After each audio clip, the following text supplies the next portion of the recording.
कांग्रेस को फिर बड़ा झटका, मैदान छोड़कर भागा उम्मीदवार। लोकसभा चुनावों से ठीक पहले हो गया खेला।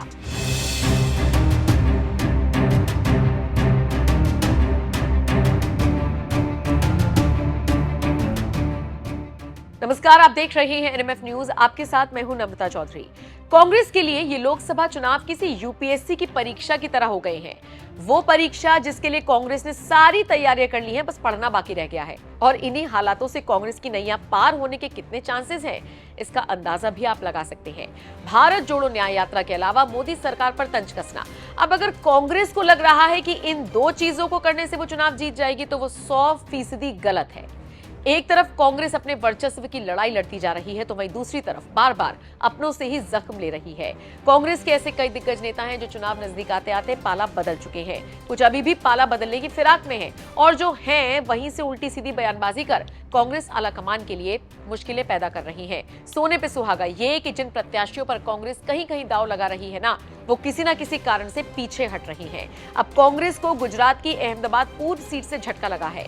झटका इसलिए क्योंकि जिस प्रत्याशी को बड़ी उम्मीदों से कांग्रेस ने मैदान में उतारा था, उसने कदम पीछे खींच लिए हैं। उन्होंने चुनाव लड़ने से साफ मना कर दिया है, और उन्होंने इसके पीछे पारिवारिक कारण बताया है। दरअसल हम बात कर रहे हैं रोहन गुप्ता की, जिन्हें कांग्रेस ने गुजरात के अहमदाबाद पूर्व लोकसभा सीट से टिकट दिया था। 12 मार्च को कांग्रेस की तरफ से जो लिस्ट जारी की गई थी, उसमें उनका नाम था। रोहन गुप्ता कांग्रेस के राष्ट्रीय प्रवक्ता हैं, लेकिन अपने पिता की गंभीर चिकित्सा को देखते हुए उन्होंने चुनाव नहीं लड़ने का फैसला किया और टिकट वापस कर दिया।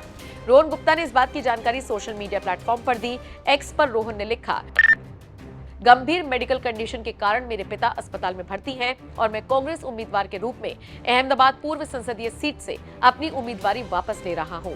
मैं पार्टी द्वारा नामित नए उम्मीदवार को पूरा समर्थन दूंगा।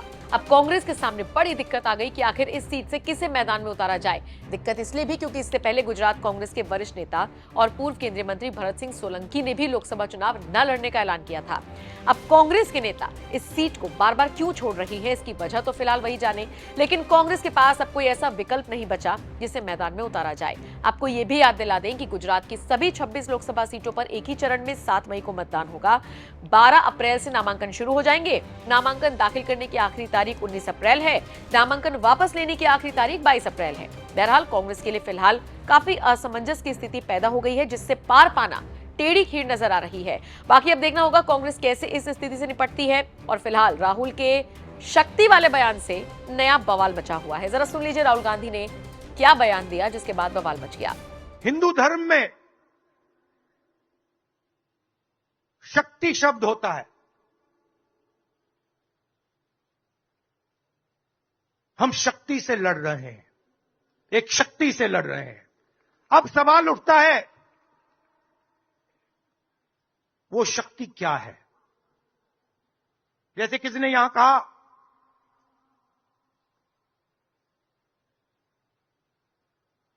राजा की आत्मा ईवीएम में है। सही है, सही है। राजा की आत्मा ईवीएम में है।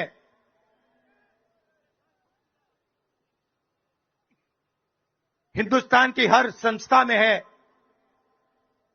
ईडी में है, सीबीआई में है, इनकम टैक्स डिपार्टमेंट में है। एक वरिष्ठ नेता, नाम नहीं लेना चाहता हूं, इसी प्रदेश के एक वरिष्ठ नेता कांग्रेस पार्टी को छोड़ते हैं और रो के कहते हैं, मेरी मां से रो के कहते हैं कि सोनिया जी, मुझे शर्म आ रही है,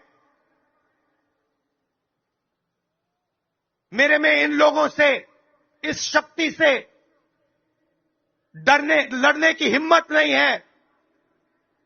मैं जेल नहीं जाना चाहता हूं। और ये एक नहीं है, ऐसे हजारों लोग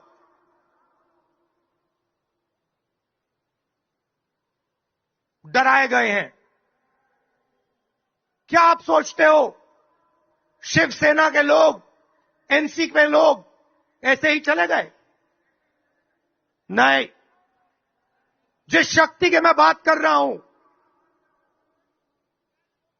उन्होंने उनका गला पकड़कर उनको बीजेपी की ओर किया है और वो सब डर के गए हैं। अब राहुल के इस बयान पर बिना देर किए पीएम मोदी ने भी जवाब दिया, जिसके बाद से सियासी पारा हाई है। उनकी लड़ाई शक्ति के खिलाफ है। मेरे लिए हर मां शक्ति का रूप है। माताओं बहनों, आपको मैं शक्ति के रूप में पूजा करता हूं। इंडिया अलायंस ने अपना घोषणा पत्र शक्ति को खत्म करने के लिए किया है। मैं इस चुनौती को स्वीकार करता हूं और मैं इन शक्ति स्वरूपा माताओं बहनों की रक्षा के लिए जान की बाजी लगा दूंगा। मुकाबला 4 जून को हो जाएगा। कौन शक्ति का विनाश कर सकता है और कौन शक्ति के आशीर्वाद प्राप्त कर सकता है, इसका मुकाबला 4 जून को हो जाएगा। शक्ति के संस्कार की रक्षा होनी चाहिए कि नहीं होनी चाहिए। और इसलिए भाइयों बहनों, इंडिया अलायंस ने कल अपनी घोषणा जाहिर कर दी है। घोषणा पत्र उनका जाहिर हो गया है और इसलिए लड़ाई एक तरफ शक्ति के विनाश के लोग करने वाले लोग हैं, दूसरी तरफ शक्ति की पूजा करने वाले लोग हैं। मुकाबला 4 जून को हो जाएगा। कौन शक्ति का विनाश कर सकता है और कौन शक्ति के आशीर्वाद प्राप्त कर सकता है, इसका मुकाबला 4 जून को हो जाएगा।